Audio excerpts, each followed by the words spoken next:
দাঁড়ানো গেছে, দাঁড়ানো করলে চলে গেছে। বলছে কি সমস্যা? বলছে আপনি একটা লোক এখানে পিওর শাকসবজি নিয়ে আসছে আপনাকে খাওয়ানোর জন্য। বলছে টাকা দাও। তা বলছে না টাকা নিবি না। কোথাও 20 টাকা দাও, গাড়ি ভাড়া যাবি। কারণ আমার মতো এক দারোয়ানও 20 টাকা দিছে। দারোয়ান এখন আমি মনে করতেছি কে রে, আমি তো 20 টাকা বঙ্গবন্ধু 20 টাকা দিছে, ওই লোক সেটা জানে না। ওই 10 টাকা লোক দূরে করছে, তোরে একটা আসে দিছে সাইজ টাকা শেষ নিয়ে পকেট। তা সে করছে যে আপনি বঙ্গবন্ধু 10 টাকা দিয়েছে, টাকা খাই অথবা গাড়ি ভাড়া দিয়ে।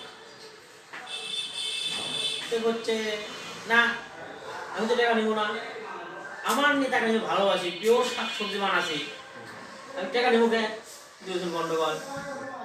উপর থেকে বঙ্গবন্ধু শুনছে, কি রে তুই কি হচ্ছে, কিসের গন্ডগোল? বলছে নিচে আসে আসে কি সমস্যা? বলছে স্যার আপনি আমার নেতা, আমি এখানে শাকসবজি পিওর শাকসবজি চাষ করছি, আমি খাওয়াবো, আপনি আমাকে কেন 10 টাকা দিলেন? এত টাকা চাইনি।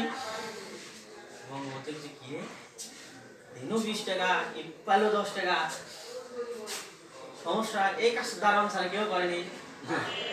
তখন আফসোস করে বঙ্গবন্ধু বসলো যে 20 টাকা 2 তলা থেকে নিচ তলাতে আসছে 10 টাকা হয়ে গেছে, তাহলে আমার জানা বাকি নাই আমার দেশের কি অবস্থা।